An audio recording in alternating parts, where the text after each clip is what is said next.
I sat in seat 1A of first class on a flight from New York to Denver. When premium meals were served to every passenger around me, the attendant glanced at her screen and said, "Sorry, your meal isn't in the system."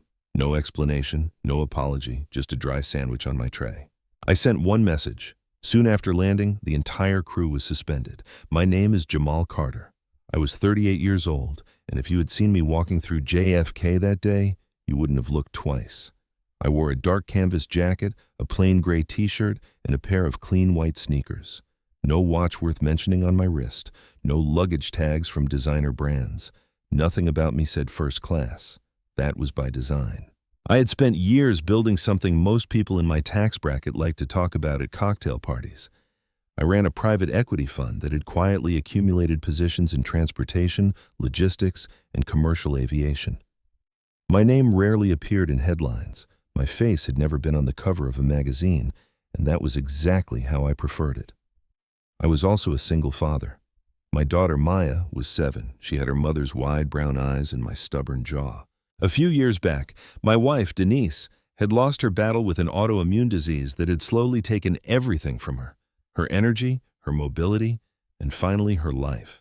I had been at her side through every hospital visit, every sleepless night, every moment when the doctor stopped making promises.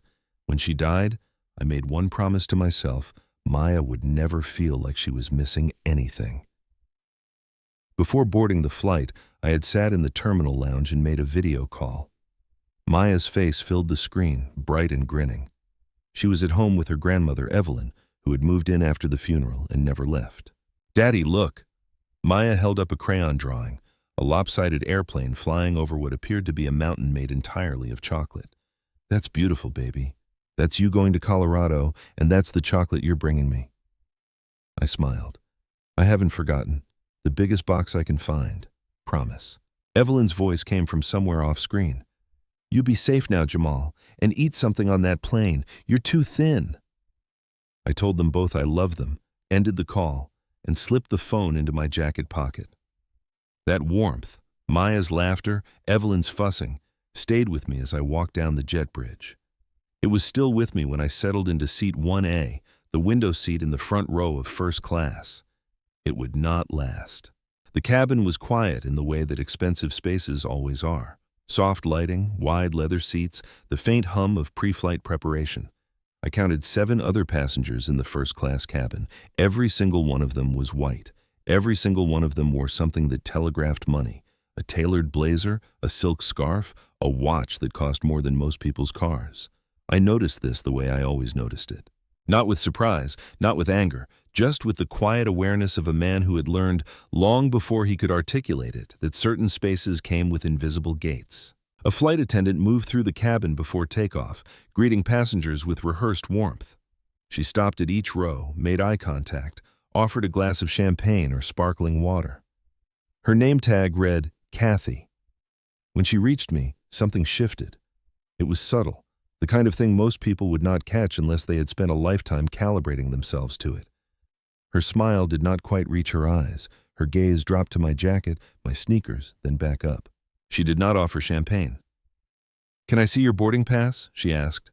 I pulled it up on my phone and showed her. She studied it for a moment longer than necessary, then nodded once and moved on without a word. I leaned back in my seat and looked out the window. The flight lifted off on schedule. In the early part of the flight, nothing remarkable happened. I read through documents on my tablet, reviewed quarterly projections, and responded to a few emails from Brandon, my chief of staff. The Denver meeting was significant, a potential acquisition that would expand the fund's portfolio. But I had done this enough times that significant no longer made me nervous. Then the meal service began. A cart rolled down the aisle and the cabin came alive with the quiet theater of first-class dining. Linen napkins were unfolded. Wine glasses were filled. The passengers around me received their pre-ordered meals: seared salmon with champagne butter sauce, caviar blinis, a selection of artisanal cheeses. The woman across the aisle received her plate with a smile and a compliment to the attendant. The man behind me was offered a second glass of Bordeaux before he had finished his first. Kathy worked the cabin with efficiency and charm. She laughed at a joke from the gentleman in 2B. She recommended a dessert wine to the couple in row 3. She was, by every visible measure, excellent at her job. Then she reached row 1. She stopped in front of me, glanced at the screen on her service tablet, and her expression flattened. "I'm sorry," she said, her voice carrying the kind of politeness that was worse than rudeness because it pretended to be something it was not. "Your meal doesn't appear to be in the system." I looked at her. "I selected the salmon when I booked." Kathy shook her head. "There's nothing here under your seat assignment. I'm not sure what happened, but I don't have a meal for you." She did not offer to check again. She did not call a colleague. She did not apologize with any sincerity. Instead, she reached beneath the cart and placed a plastic-wrapped sandwich on my tray table, the kind of sandwich that belonged in a vending machine, not in a cabin where other passengers were eating caviar off porcelain. "This is what I can offer," she said, and moved on. I stared at the sandwich, turkey and American cheese on white bread, the edges already curling. A small packet of mustard sat beside it like an afterthought. I didn't say a word. Around me, the other passengers noticed. A woman in row 2 glanced over her shoulder, then quickly looked away. The man in 1B, gray-haired, wearing a cashmere sweater, studied me with an expression that was not quite sympathy and not quite suspicion. It was the look of someone trying to figure out whether a mistake had been made, and if so, whose mistake it was. I felt it. I felt all of it, not as a sharp pain that had dulled years ago. It was something heavier, a weight I had carried since I was 12 years old, walking into a department store in a nice neighborhood and feeling the security guard's eyes follow me down every aisle. It was the same weight I had felt at 22, showing up to a job interview in my best suit and watching the interviewer's eyebrows lift with surprise when I walked through the door. It was the weight of a lifetime of moments like this, moments where someone looked at me and decided before a single word was spoken that I did not belong. It didn't make me angry anymore. It made me tired in a way that sleep could not fix. I unwrapped the sandwich. I took a bite. I chewed slowly, deliberately, and swallowed. Then I reached into my jacket pocket, pulled out my phone, and opened my encrypted messaging app. I typed 3 words to Brandon. Initiate service audit. I pressed send, set the phone face down on the armrest, and took another bite of the sandwich. Somewhere on the ground in an office building in Lower Manhattan, Brandon read the message. He had worked with me long enough to know that those 3 words were not a request. They were an instruction. And when I gave an instruction in that tone, calm, measured, stripped of emotion, it meant something had crossed a line that could not be uncrossed. Brandon closed his laptop, picked up his phone, and began making calls. Back on the plane, high above the country, I finished the sandwich.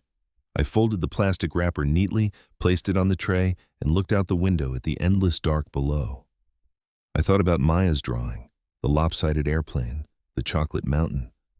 I thought about the world she would grow up in, the spaces she would walk into, the eyes that would follow her the way they had always followed me. I did not know exactly how this would end, but I knew how it would begin, and it had already begun. The hours stretched long and quiet. I kept my tablet open on my lap, but I was no longer reading. I was watching. It was something I had learned to do early in life, to sit still and observe, to let a room reveal itself while everyone else assumed I was not paying attention. People told you who they were if you gave them enough time. You did not have to ask. You just had to watch. Kathy moved through the first-class cabin like a woman who believed she was being watched by the right people and ignored by the rest. She refilled glasses without being asked. She remembered names. When the woman in row 2 mentioned that her neck was stiff, Kathy brought a heated towel and draped it across her shoulders with the gentleness of a friend rather than an employee. The man in 1B received a second dessert course, a chocolate soufflé that was apparently not on the standard menu, along with Kathy's personal recommendation for a restaurant in downtown Denver. She was attentive. She was warm. She was everything a first-class flight attendant was supposed to be to everyone except me. After the meal trays were cleared, the cabin lights dimmed to a warm amber. Most passengers reclined their seats and settled into the drowsy rhythm of a transcontinental flight. I remained upright, my eyes half closed, but still aware. That was when the young man across the aisle pressed his call button. He sat in seat 1C, mid-20s, white, wearing a faded college hoodie and jeans. His sneakers were scuffed in a way that suggested carelessness rather than poverty. He had boarded with a backpack slung over one shoulder and had spent most of the flight watching a movie on his laptop with his feet propped on the ottoman. Kathy appeared within seconds. Her entire demeanor shifted when she reached him. Her shoulders dropped, her smile widened, and her voice took on the easy warmth of someone greeting a younger brother home from college. "What can I get for you?" she asked, leaning one hand on the back of his seat. The young man asked if there was anything else to drink. Kathy ran through a list of cocktails, an old-fashioned, a gin and tonic, a whiskey sour, describing each one as if she were reading from a menu at a speakeasy. The young man laughed and said he would try the old-fashioned. Kathy told him she made a great one and disappeared toward the galley with a wink.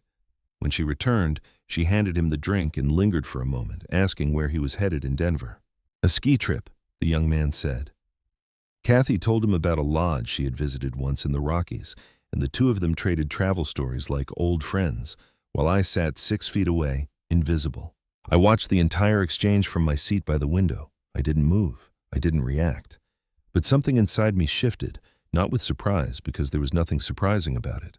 It was the confirmation of something I had already known. The difference in how I had been treated was not about clothing. The young man in 1C was dressed more casually than I was. His sneakers were dirtier, his posture was sloppier. But Kathy had never asked to see his boarding pass. Kathy had never questioned whether he belonged. The difference was not the jacket. It was not the sneakers. It was not the absence of a Rolex or a monogrammed briefcase. It was my skin. I reached up and pressed my own call button. The soft chime sounded above my seat. I waited. Minutes passed. Kathy walked past my row twice, once bringing a warm towel to the young man in 1C, once returning to the galley with an empty tray. Both times, she did not look in my direction. At the 5-minute mark, I pressed the button again. Kathy finally appeared at my row. The warmth that had been in her voice moments earlier was gone.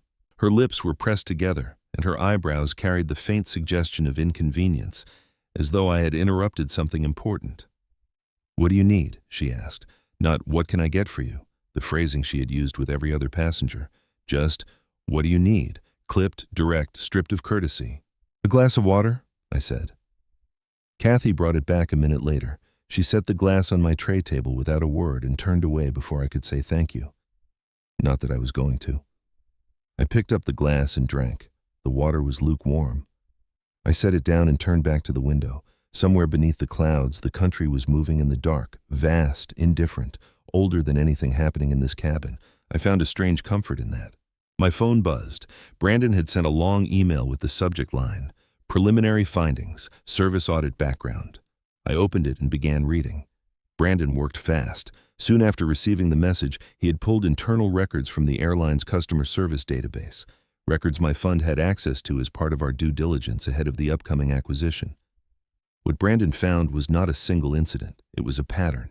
The flight attendant, identified by employee number as Kathy Whitaker, had been the subject of 3 formal complaints in recent years.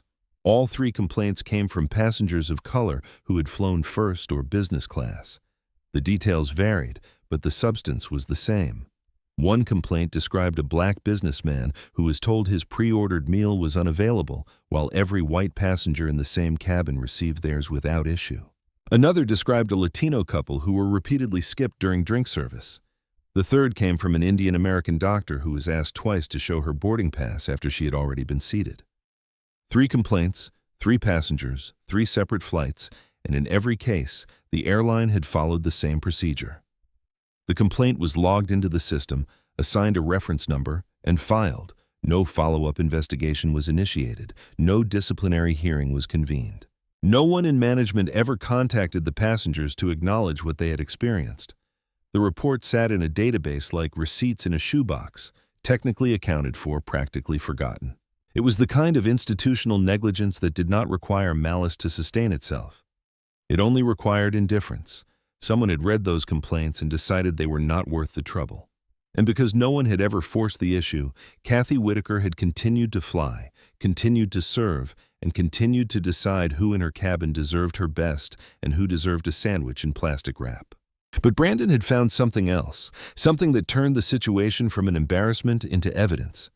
He had pulled the meal service logs from my flight, the same system Kathy had claimed showed no record of my order.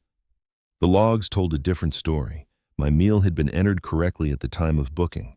Salmon, seat 1A, confirmed. It had never been deleted. It had never been lost.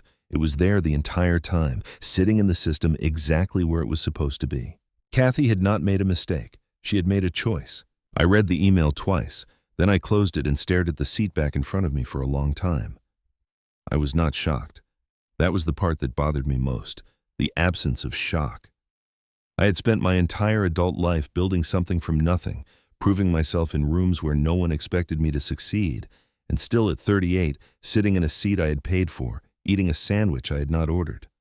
The world found ways to remind me that none of it mattered. Not the fund, not the portfolio, not the years of work. A woman looked at me and saw a man who did not belong, and that was enough. My phone buzzed again. This time it was not Brandon. Evelyn had sent a photo. Maya was asleep on the couch, her small body curled around a stuffed bear that she had named Captain Honey. Her braids were messy against the pillow, and one sock had come off and was hanging from her foot. Evelyn had added a short message beneath the photo. Fell asleep watching her movie. Sweet dreams to you, too. I looked at that photo for a long time. I zoomed in on Maya's face, the softness of it, the complete absence of worry. She was 7.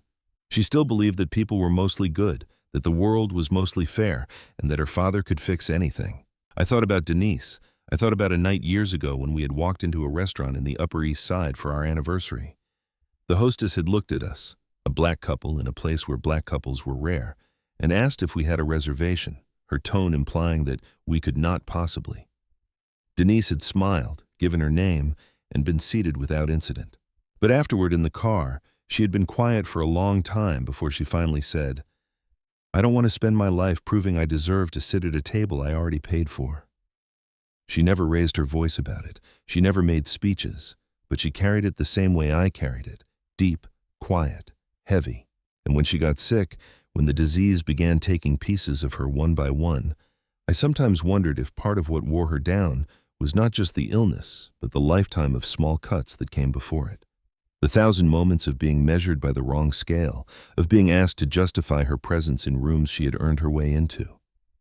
I would never know for certain, but I carried that question alongside everything else. I looked at Maya's sleeping face on my phone screen and thought about the day she would be old enough to walk into a room and feel that weight for the first time. The day someone would look at her and decide before she opened her mouth that she was less. It was coming. I could not stop it. No amount of money, no fund, no portfolio could stop it, but I could make sure that at least one airline would not be the place where it happened. I forwarded Brandon's email to the fund's legal counsel with a single line: compile full report, send directly to the airline's executive leadership tonight. Brandon called back right away. I answered with the phone pressed against the window, my voice low enough that no one in the cabin could hear. Brandon confirmed that the legal team had packaged the findings: the 3 prior complaints, the meal log evidence, and a formal request for an immediate service audit under the governance rights granted by the fund's equity stake. The fund was not a minority investor. It was the lead partner in a consortium that collectively held enough shares to demand board-level action. The acquisition deal I was flying to Denver to finalize would increase that position even further.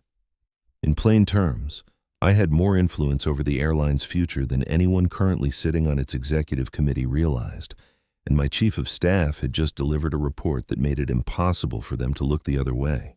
"The report is already in the CEO's inbox," Brandon said through the phone, "and the general counsel's and the head of HR's. I CC'd all 3.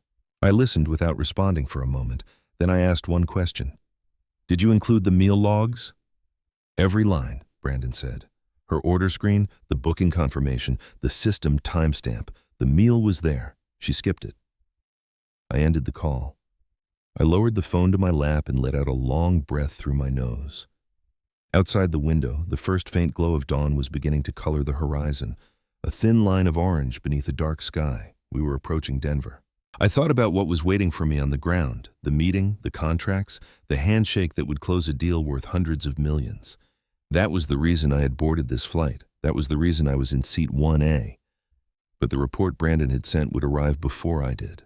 And by the time the wheels touched the runway, the people running the airline would already know 2 things: that one of their largest investors had been treated like an intruder on their own aircraft, and that the evidence was documented, time-stamped, and impossible to dismiss. I closed my eyes, not to sleep. I was far past sleep now. I closed them because I needed a moment with the dark, with the quiet, with the low hum of the engines carrying me forward. I thought about Maya's drawing again. The airplane, the chocolate mountain, the simple, beautiful world of a 7-year-old who believed that when her daddy got on a plane, the only thing worth worrying about was whether he would remember the chocolate. I opened my eyes when the captain's voice came through the speakers, calm and practiced. "Ladies and gentlemen, we've begun our descent into Denver. Please return your seats to the upright position." The cabin stirred. Passengers stretched, folded their blankets, tucked their devices away. Kathy moved through the aisle one final time, collecting glasses and offering warm towels. She stopped at every row. She smiled at every face. When she reached row 1, she collected my empty water glass without making eye contact. She did not offer a towel. She did not say a word. I watched her walk away. I folded my tray table, straightened my jacket, and looked out the window as the Rocky Mountains emerged through the clouds, jagged and white and ancient. The wheels touched down with a gentle thud. The plane taxied to the gate. The seatbelt sign went dark. Passengers stood, reached for overhead bins, checked their phones, the normal choreography of arrival. Kathy and the rest of the crew moved toward the front of the aircraft, straightening their uniforms, fixing their smiles. They lined up near the exit door the way they always did, a row of polished, professional faces ready to say goodbye. The door opened, but the people standing on the other side of the jet bridge were not the usual ground crew. There were 5 of them. 3 wore the corporate badges of the airline's Human Resources Division. 2 were security personnel in dark blazers. One of the HR representatives held a clipboard. On it was a printed list. Every crew member's name was on it. The crew saw them before the passengers did. Kathy was standing closest to the door, her shoulders squared, her smile rehearsed and ready. She had done this 1,000 times. The polite farewell, the practiced nod, the "thank you for flying with us" that she could deliver in her sleep. But when the jet bridge door swung open and the 5 figures came into view, her smile did not fade so much as freeze in place, the way a screen freezes when the system behind it stops working. The 3 HR representatives wore the airline's corporate lanyards over dark business suits. One of them, a tall woman with silver-framed glasses and a clipboard pressed against her chest, stepped forward first. The 2 security personnel stood a few feet behind, hands folded in front of them, faces unreadable. The tall woman addressed the crew in a voice that was quiet, but carried the unmistakable weight of authority. She did not raise it. She did not need to. "I need all crew members assigned to this flight to remain on board. No one is to exit the aircraft until you've been individually briefed." The words landed like a door closing. The other flight attendants, 2 women and a man who had worked the business and economy cabins, exchanged confused glances. One of them opened her mouth to ask a question, but the tall woman had already turned to speak with the lead security officer. Her clipboard angled just enough that the printed list on it was visible. Passengers had begun filing out of first class. The man in 1B, gray-haired cashmere sweater, slowed as he passed the HR team, his brow creased with curiosity. The woman from row 2 glanced sideways but kept walking. The young man in 1C adjusted his backpack strap and barely looked up from his phone. None of them understood what they were seeing. None of them needed to. This was not for them. I was the last passenger to leave first class. I stood from my seat slowly, reached into the overhead bin for my carry-on bag, and pulled my canvas jacket off the back of the seat. I put it on without hurrying. I didn't check my phone. I didn't look toward the crew. I walked up the aisle the same way I had walked down it earlier that day, steady, unhurried, quiet. When I reached the front of the cabin, the crew was still standing near the exit door, their faces caught somewhere between confusion and the first cold touch of understanding. Kathy saw me. Our eyes met for less than a second, but in that second, something changed in her face. It was not recognition. She had never known who I was. It was something worse. It was the beginning of a question she did not yet have the answer to. Why were these people here? Why now? And why was the man in 1A, the man she had given a vending machine sandwich to, the man she had ignored for the whole flight, the man whose call button she had let ring, walking past her with the calm of someone who already knew? She didn't say goodbye to me. She didn't say anything. Her lips parted slightly, but no words came. I walked past her and into the jet bridge. Behind me, I heard the tall woman's voice again, steadier now, more official. This is a formal notification. All crew members on this flight are being placed on immediate administrative suspension pending a full-service conduct investigation. You will each receive individual notice within the hour. I didn't turn around. The jet bridge was long and slightly uphill the way they always are, and I walked it alone. My footsteps echoed against the ribbed metal floor. The fluorescent lights above buzzed faintly. At the end of the bridge, the terminal opened up wide, bright, filled with the ambient noise of an international airport in the morning. I stepped into the terminal and kept walking. I didn't feel victorious. I searched for that feeling the way someone might search for a lighter in a dark room, running their hand along the edges of things, hoping to find it. But it was not there. What was there instead was something older and quieter, the deep exhaustion of a man who had just been reminded again that the world he moved through was not built for him, and that the act of forcing it to change, even in one small corner, required a kind of energy that left nothing behind.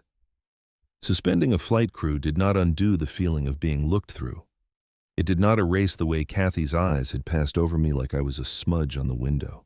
It didn't take back the sandwich, or the lukewarm water, or the minutes I had sat with my call button lit while she traded cocktail recipes with a kid in a college hoodie. Those moments had happened. They lived in me now, alongside every other moment like them, filed away in a place I could not empty.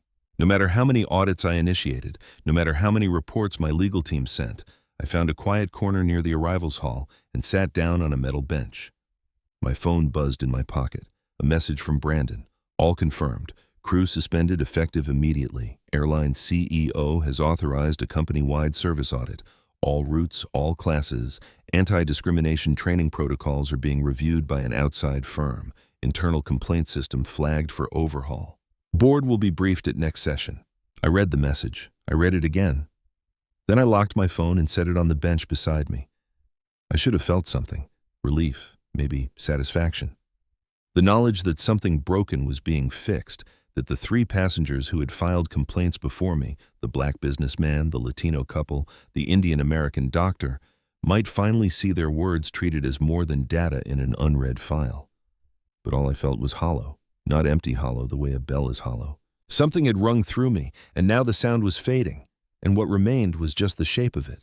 I sat on that bench for a long time, watching travelers move through the terminal. Families, businessmen, couples, tour groups, all of them going somewhere. All of them carrying things no one else could see. Later, I sat in my hotel room on the 14th floor of a building overlooking the Platte River. The city of Denver glowed below me, amber streetlights reflecting off dark water. The spires of old churches lit against a navy sky. It was beautiful in the way that American cities are beautiful at night, quiet, composed, ancient. My tablet was open on the desk with the acquisition documents loaded, ready for tomorrow's meeting. But I had not looked at them in over an hour. Instead, I was sitting on the edge of the bed with my phone in my hand, waiting for a video call to connect. Maya's face appeared on the screen, slightly blurry at first, then sharp. She was sitting on the living room couch, the same couch where she had fallen asleep with Captain Honey a few hours earlier. Her braids were fresh, which meant Evelyn had redone them before bed. She was wearing pajamas with little stars on them, and she was grinning the way only a 7-year-old who has been allowed to stay up past bedtime can grin. "Daddy!" she said, loud enough that Evelyn's voice came from the background, gently reminding her it was late. "Hey, baby girl," I said. My voice was softer than it had been all day, softer than it had been with Brandon, with the legal team, with anyone. Maya leaned into the screen. Was the plane ride fun? I looked at my daughter's face, the wide brown eyes that were her mother's, the stubborn jaw that was mine, and felt the tiredness shift into something else, something that hurt more, but mattered more too. "It wasn't great," I said, "but I did something right today." Maya tilted her head the way she always did when she was trying to understand something that adults said. She did not ask what I meant. She had already moved on to the only thing that mattered. "Did you get my chocolate yet?" I smiled. It was the first real smile I had allowed myself since the plane. "Not yet. Tomorrow. I promised. Remember?" "You promised," Maya confirmed, pointing at the screen with the seriousness of a judge issuing a ruling. Then she yawned, a wide, unstoppable yawn that made her whole face scrunch, and I told her to go to sleep. "I love you, Daddy. I love you more." The screen went dark. I set the phone on the nightstand and walked to the window. The city stretched out below me, quiet and lit, and indifferent to everything that had happened on a plane somewhere over the country. It had started with a sandwich, a dry, plastic-wrapped turkey and American cheese sandwich that should have been a salmon dinner. A small thing, the kind of thing most people would have swallowed along with their pride and never mentioned again. But sometimes, a small thing is just the visible edge of something much larger. Sometimes the sandwich is not about the sandwich, it is about the woman who decided, in the time it took to glance at a man's skin and his sneakers and his plain canvas jacket, that he was not worth the plate in front of her. The people on that flight believed Jamal Carter did not belong in first class. They believed it because I did not look the way they expected a first-class passenger to look, and Kathy Whitaker believed it enough to skip my meal, ignore my call button, and serve me with the kind of cold efficiency that said louder than words that she had already decided who I was. What none of them knew was that the man sitting in 1A was the same man whose signature could reshape the airline's board, whose fund held enough equity to force a vote of no confidence, whose single text message had set into motion a chain of events that would change the way the company trained its employees, handled its complaints, and treated the passengers who trusted it with their time and their dignity. But that was not why I had sent the message. I had sent it because of a 7-year-old girl with her mother's eyes and a stuffed bear named Captain Honey. Because one day that girl would be old enough to board a plane by herself.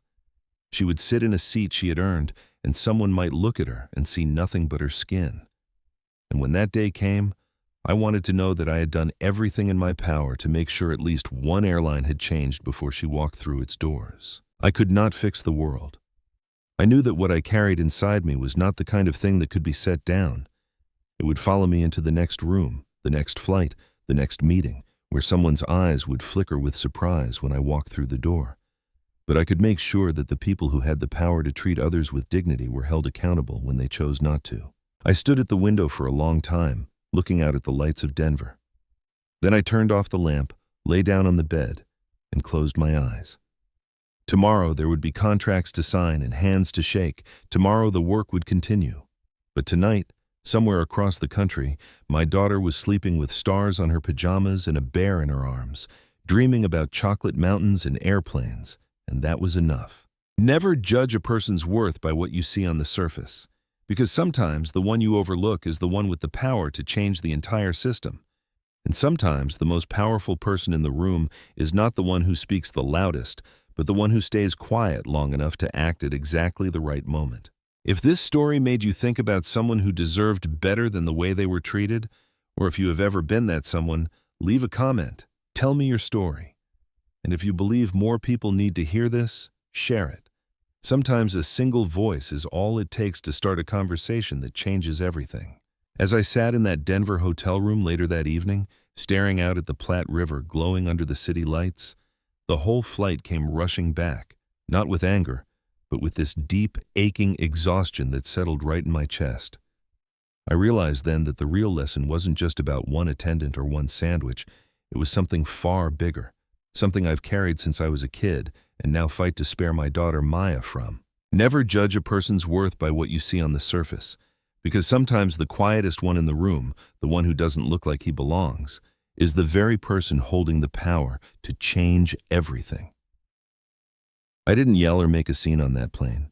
I just sat there eating that dry turkey sandwich while the weight of 1,000 small moments pressed down on me. The security guard's eyes, the interviewer's raised eyebrows, the lifetime of being sized up before I even spoke. But that silence wasn't weakness. It was the calm before I acted, not for myself, but for Maya, with her mother's wide brown eyes and my stubborn jaw, the little girl who still believes the world is mostly fair and that her daddy can fix anything. I sent that one message because I never want her to feel that same tired weight, to walk into a room and sense she has to prove she deserves her seat. That single choice sparked real change, audits, training, accountability, and it reminded me that dignity isn't loud. It's steady, patient, and rooted in love. It left me hollow, sure, but also hopeful, because maybe, just maybe, the world she grows up in will have one less invisible gate. If this story stirred something in your heart, if you've ever been the one overlooked or fought quietly for someone you love, drop a comment below and tell me your story. I read every single one. And if you want more real-life lessons like this that hit deep and remind us what truly matters, hit that subscribe button and turn on notifications. Together, we can keep these conversations going and make sure no one has to carry that weight alone.